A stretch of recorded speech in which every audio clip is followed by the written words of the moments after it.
earthquake and volcano. Earthquake, I believe, is what we're doing. It might be a tornado. But that's essentially the same thing. If you look at my list over here, it has tornado, earthquake. It's basically the same thing. Those are such old maps. I know, right? I was going to throw them away, but then I realized, wait a second, I don't have anything to replace them with. I know I have to have up. So, yeah.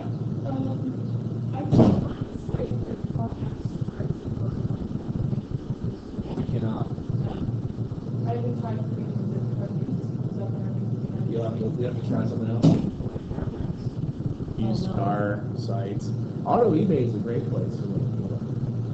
They actually have quite a few vehicles. Originally, that's what I used to use. It's kind of similar to this. I had a similar kind of low-key project back in America with my car site. We thought of eBay. So that's what it is. It seems weird to buy a car on eBay, but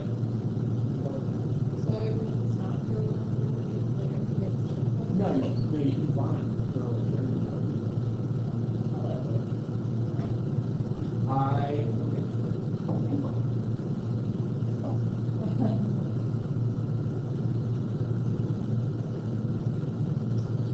You see TARDIS Fest here in Florida? No, I didn't. Got giant stuff. Oh, cool. You should tell Audrey about it. She likes this stuff. It's nice. This is stuff I think we already wrote down more or less. We started writing this stuff down, but we'll start over with it since reasons. So Oh, yeah, well, really. right. We talked about these guys over here. We're on these two things. Southwest. Otherwise known as the Philippines. We have geology, right? We will get to the southeast, particularly Williston, here in Skinny Bit. But What would we need of that test? Quiz. all of it's fair game.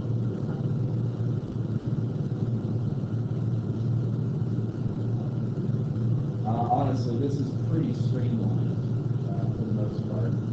Yeah, there's lots of bullets, but pretty much explain everything. As you guys know, most of the always practice one sect of Islam or another. There are actually 3 sects of Islam. I'm not sure this is written anywhere else, so you might want to write this down. Do you guys know what a sect is? Okay, a sect is basically another word for denomination or teaching. And basically, it's a branch of the religion, right? And the 3 sects in Islam are Sunni, Sufi, and Shiites. Okay?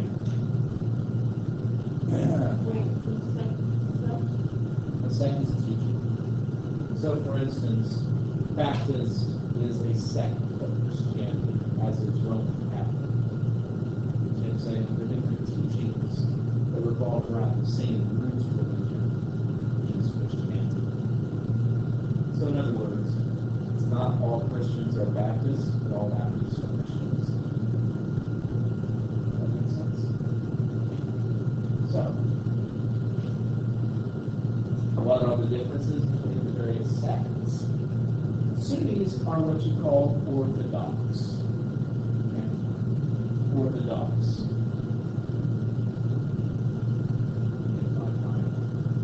Eraser.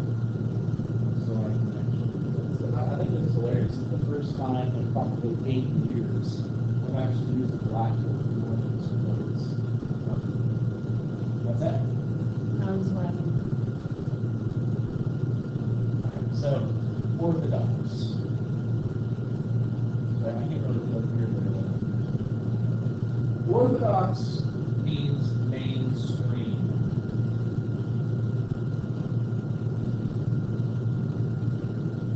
It's the most common. It's the those who follow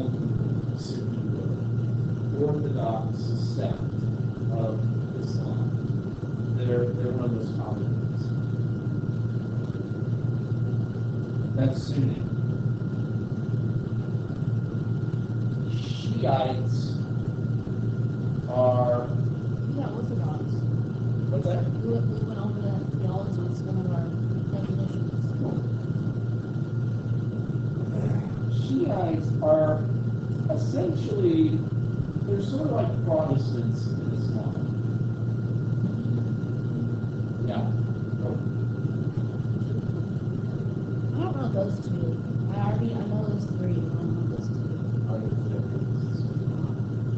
The Shiites, they are, I'm trying to think of one word summary, I really am having trouble with it. Except non-Orthodox. But essentially, they are different. Say the Shiites. And really what it comes down to is who they follow as to who is the official sort of leader of the church. You see, the original faith was started by the prophet Muhammad. He died, and he had no son. If he had a son, his son would continue the religion he did. So there are two schools of thought who should lead the faith now. One group, and this would be the Sunnis, followed his second command, the guy who really helped Muhammad spread the religion, a guy named Abu Bakr. You guys know who he's from? Turkey?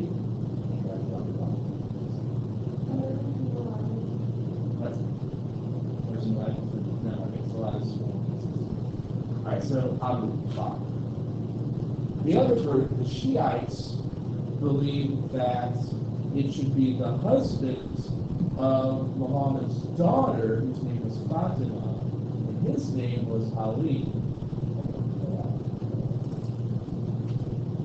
So essentially, Muhammad's son.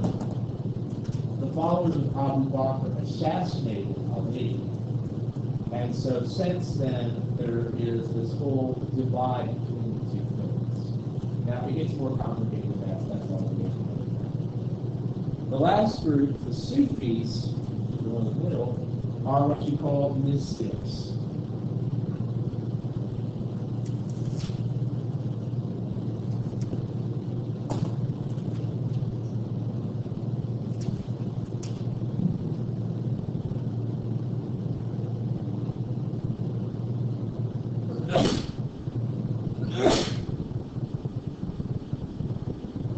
Mystics have a different view on God. Okay? Generally speaking, what's the only way that you can actually meet God? What do you have to do if you want to meet God? Right? God is even a euphemism for death, if you think about it. The sin you to meet your maker, that sort of thing. Mystics don't believe that. They believe it is possible to experience the divine while still being alive. Now, how you do that varies from mystic tradition to mystic tradition. Sufis are no different. There's many different subsects of Sufism. For instance, there's some Sufis that believe through fasting and prayer you can experience God. There are some interesting Sufis that believe through the consumption of drugs you can experience God. There's even one sect in Turkey that believe if you get really, really, really dizzy, you can experience God. And so they'll sit there studying circles. They're called the whirling dervishes. Kind of famous. Okay. Well, mysticism is kind of unique. There's definitely a large subsect of it, all over, all different religions. It's not just Islam. There's Christian mystics as well. In fact, if you think about it, Lent is actually part of the mystic tradition. Why is it that we fast? Why is it that we go without? Why do we do Lent? You might be able to sacrifice to understand a little bit more what it is to do without, to try to put others in front of ourselves. There's all kinds of different who strive to experience a little bit closer to the feelings of God. Let me tell you, there's some folks who take that way, way stronger. For instance, there was a tradition in one country, maybe a couple countries, I'm not sure, in Latin America, where they literally on the days leading up to Easter, they literally crucified someone. It was a volunteer. And they didn't do it to death, they didn't murder somebody. But they did absolutely nail someone to a cross. And the agony was meant to basically help them experience the pain that Jesus experienced and understand the mind. The person said they do it. Yeah, we would volunteer for it. Why? It's a different culture, you know. I mean, we could ask why for a lot of things. Sure. But the thing is pain isn't necessarily something that all cultures see as bad. Consider this. Does it exercise hurt? I mean, yeah, it does. You run up hard enough. And those things I do, like, you know, I used to run cross country, and I have running enthusiasm. So, you know, you gas pick up and finish after running for maybe a minute. But I would run for like long distance runs. So it's insane. Why do people do it? Why do people put themselves through agony? There's even an expression for that: no pain, no gain. You know? Isn't that, or what you say it goes to? Exercise is different. But my point is, we would acknowledge that pain is worth it. You know, pain leads to good. I'm not saying that people are like, you know, up there, you know, getting up on the cross and doing reps for Jesus. You know, up there, you know, wrestling with the cross. But actually, I love this picture of like of Jesus who's like all swollen. He's like waving the crucifix with his flexing. You know. I went to there was this church during 17. I believe I'm not there. And there was a body like a piece on the cross and they had thorns in his head. Yeah. Kind of things. Yeah. And I was like, Sorry, bro. Anyways. So, on a cross in the church. sure. Yeah. You're right. That's correct. It is. My point is that you can start dissecting a lot of different things when it comes to these different traditions, and it's kind of interesting. You know, there's some kind of interesting rules in the Bible and things like that as well. That essentially Christianity has rules that are applied. Like, for instance, you go to Leviticus, shrimp is alcohol, shrimp is illegal. You stone it up for shrimp. Typically, you can't do beer piercing. But that's the whole idea of the covenants. We're getting off topic of Christianity. You guys have had this in religion, so I feel we should move on to something we have about What's that?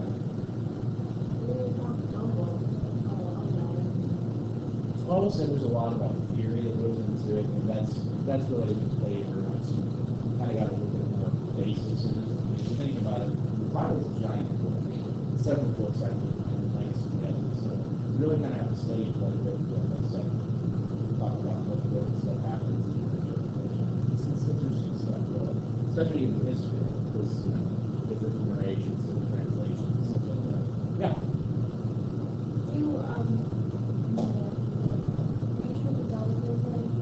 Depends on the denomination. Do they have to? Well, let me put it to you this way. If you don't, you're going to not have much to talk about. Be like, you know, yeah, Jesus did some stuff. Awesome. Let me tell you about this article I read on Reddit. It's not really going to help you very much. So, yes. Go to school for it, right? Sure. So, basically, what this words mean. Look at the words, lots of words. So, Islam was created by Muhammad, who is known as the seal of the prophets. Seal, not like bouncing a ball. No, Seal is in, like, you know those things like seal the President of the United States. It's a pen. You know, if you have a letter, you seal it. Here's the idea. God's been communicating to people for years. And every time human brains just screw it up. You talk to the Jews, and they had it for a little while, and they screwed it up. And then he's like, okay, here's Jesus, follow him, and then he screwed it up. So God was like really sick of having to repeat himself. So he got this one dude came off and said, dude, take notes, right? This is what I want you to do. And so he literally wrote the word of God. There's no more prophets, I'm done.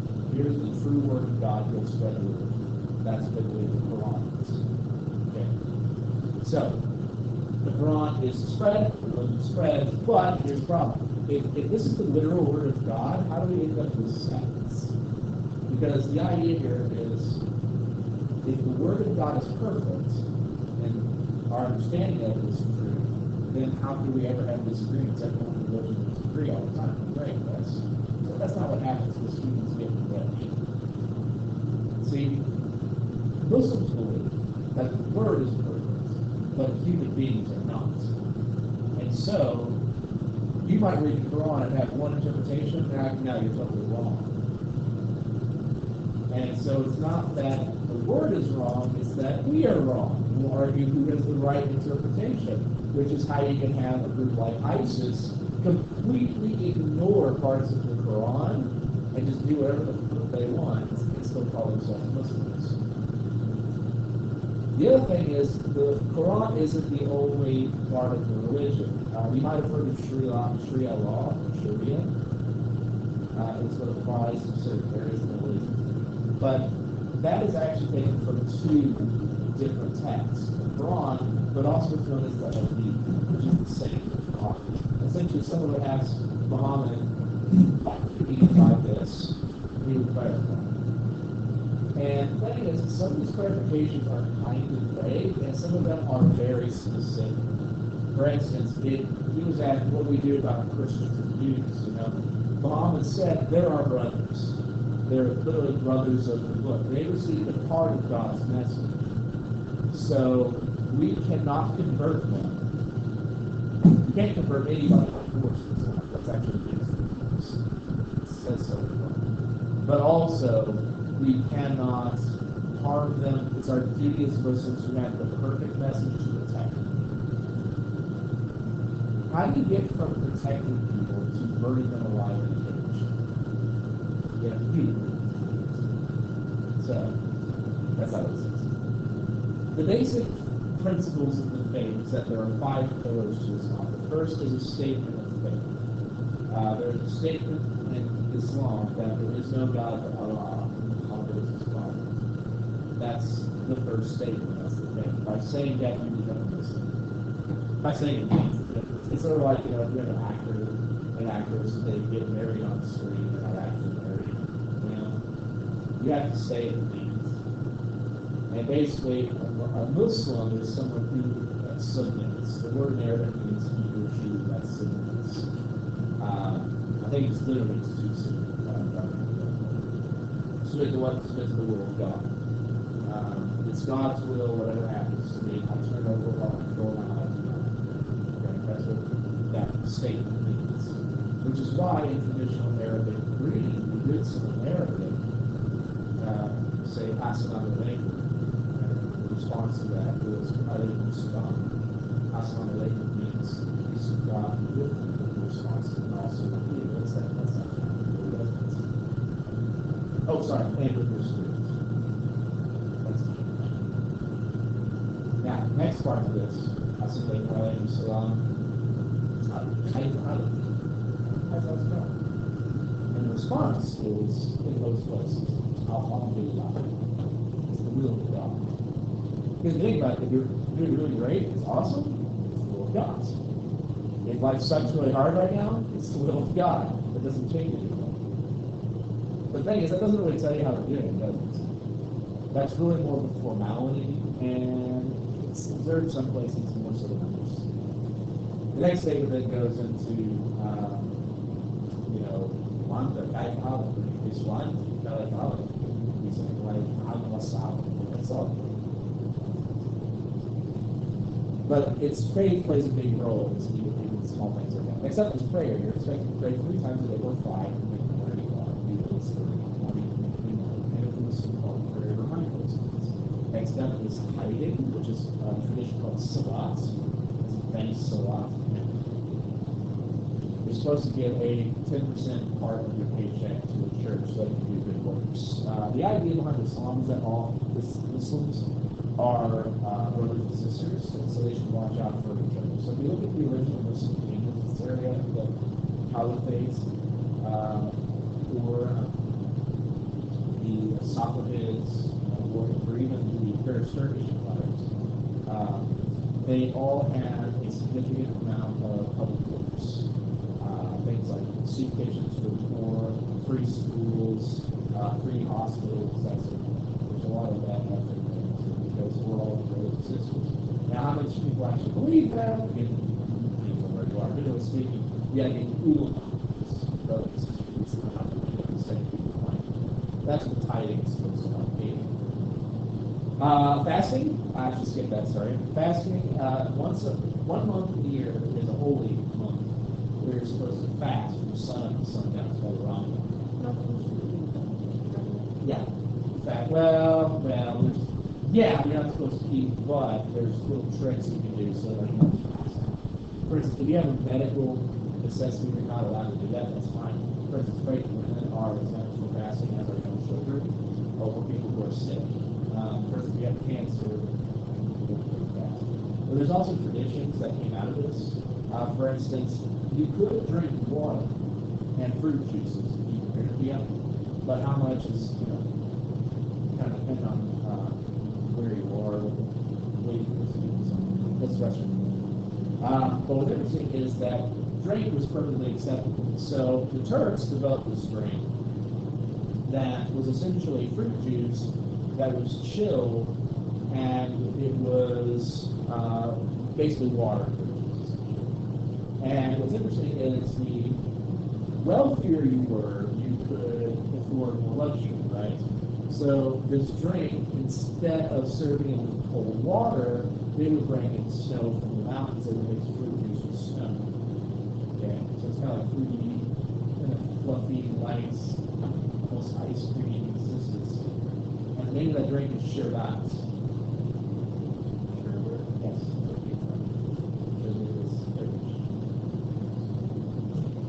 Yes, question. Oh, my question is actually Okay. So, pilgrimage, the last one. Essentially, every Muslim is expected if they can afford to, or able to, at some point to make a pilgrimage to the holy city of Mecca and Medina, the two holy cities in Islam, they're in Saudi Arabia. And we see like thousands of tourists on what's called the Hajj pilgrimage every year. In fact, last year there was a disaster in Mecca because there was a small thing that happened. I don't remember what, like a building collapse or something like that, and it caused a panic. People are scrambling, thousands of people were killed trying to get away from this disaster, just because there's so many people to see that. Imagine if a panic broke out in the thunder of a war. You know how packed people are. It'd be quite easy for someone to scramble. So that's what happened. And so basically, a lot of criticism of Mecca for this handling this disaster. But generally speaking, it's a very positive experience. Now, about him, such a right speaker. He converted to Islam in prison, and he went on the Hajj. And what's interesting is if you look at his preaching before the Hajj, it was very antagonistic and very against all this peaceful protest that other people was opposing. And then when he comes back, he's a lot more mellowed out, like maybe this is the better way to do things, and then he was killed. So it's kind of like what happened with the Hajj. Misunderstand this experience he had with this peace and kind of everywhere together. It's essentially like going on retreat. You guys will have the experience of option going on retreat for a little bit longer experiences next year. I know you guys have the freshman retreat, but that's kind of a little bit short. The sophomore retreat, and of course the senior retreat, get into a lot more experiences and very powerful experiences. So that's kind of what I would. We only do one freshman retreat. Yes. One. Yes. I think there's multiple times we can go. I also don't remember because after some retreats, like people need more of my class, I just kind of throw them all out. it's later too. So, that's that. Anyways, we'll talk more about the holy sites here in a skinny minute. But this is a picture of people on Hajj. And basically, people do is everyone stops wearing what they would wear in their real life and starts wearing basically exactly the same thing. So everyone, like, they all sleep in little groups, they eat the same food, they drink the same drink, everyone shares, and basically becomes a community. The idea is a religious experience, not one about personal self. One of the principal highlights of going on a Hajj is a visit to the holiest site in Islam, the Kaaba. This black box, right? Well, technically that's not the Kaaba. That's what houses the Kaaba. The Kaaba itself is a meteorite that allegedly has script written in Arabic that is God's message directly to His children. It's supposed to be a very powerful experience, but you can't actually see it because it's in this room. You essentially go experience it, and people wait for hours to get into it. I can't really tell you what it's like, but I don't know. Listen, but this is a big deal. You can find websites that have pictures of inside the top of people taking photographs and things like that. It kind of explains what it is and how it works. But I digress. It's neat. Yeah. But like I said, there's also holy sites for the other main monotheistic religions. For instance, in Judaism, you have the Wailing Wall, which is the only standing wall, the western wall of the Second Temple. You've got the Dome of the Rock, and also actually, but that's also close to the site where Jesus was crucified. You've got quite a few things there, in fact, and for that reason, this area has been the site of religious tension for centuries. The state is all about control. Yeah. Kaaba. It's K-A-B-B-A, or sometimes spelled K-A-B-B-A. Yeah, that's because there's two K sounds in there. There's a hard K and a soft K. And generally speaking, whenever you transliterate Arabic words in English, they tend to transliterate the hard Ks. So, for instance, the Quran is spelled although it's also K. Yeah, that's it.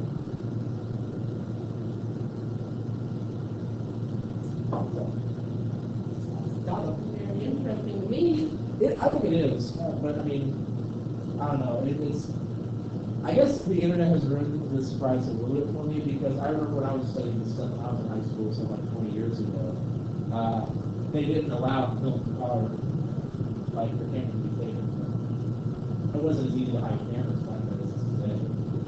And so there were no photographs available readily of the Kaaba. So there's this picture like, what's it? I don't know. People can't put it. I don't know. It's just kind of amazing mystery. Once you find out something, you don't know it, you're still curious to find out what this is. That being said, I'm not really finished the experience of being in the Kaaba. Obviously, people have a very powerful experience going to that and come back from the Hajj change. So I mean, it's kind of interesting. So you guys know what theocracy is? What type of government? Ocracy is plural.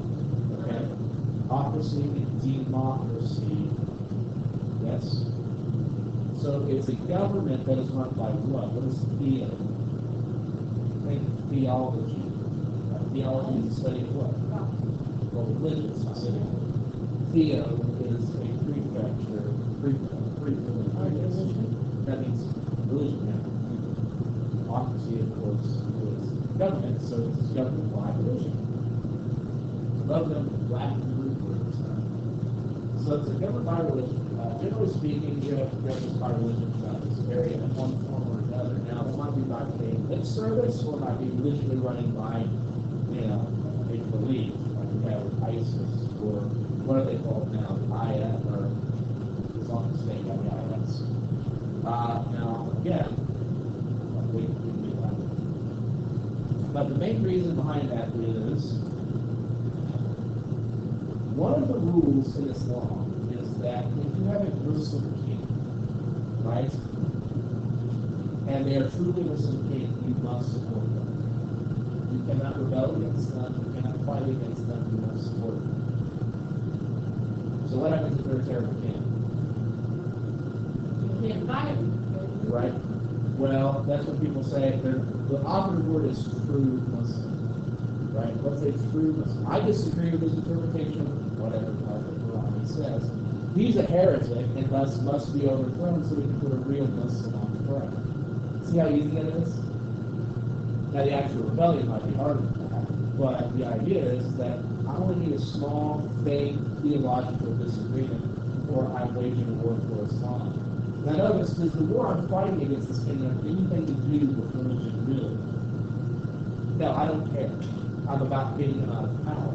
But I have to couch it in these theological terms. I have to say it's really about religion. Otherwise, I'm going against the Quran. Now, he's just fighting for his own religion. He's not even Muslim. And now I've got people rebelling against me. Yes? So notice, you go back and look at the Middle East, look at every conflict that's been there. How much of it do people say, religion, Islam, fighting against the West? It's always about Islam, yeah? It really has nothing to do with it. It's just about the cultural traditions. So that's something we have to be aware of. What is there right now?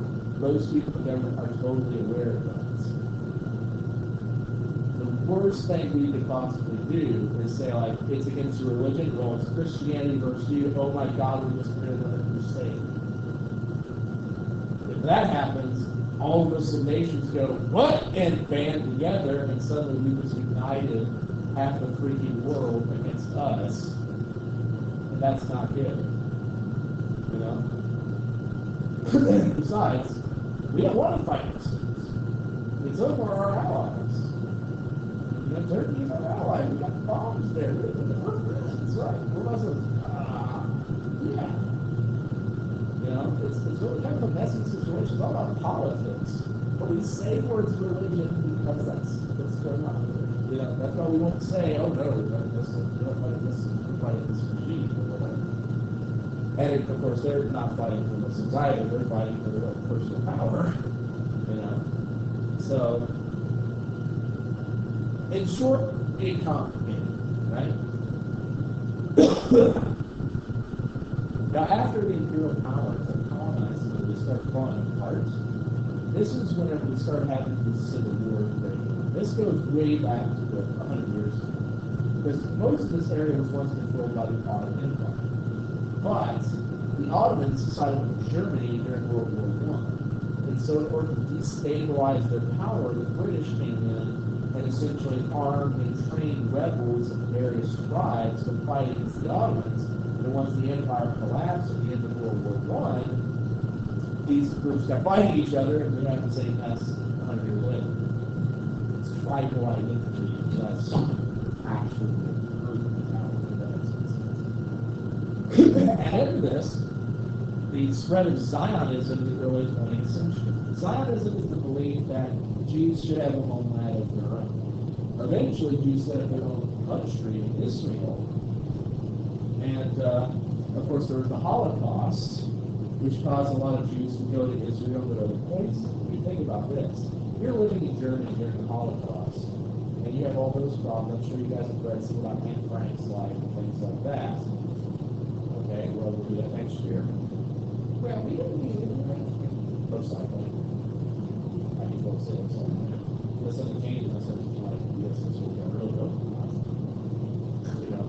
Can you do that? I can, yes, I can teach you pretty much anything in social studies department. I just don't really like it. I can. Actually, I quite like government.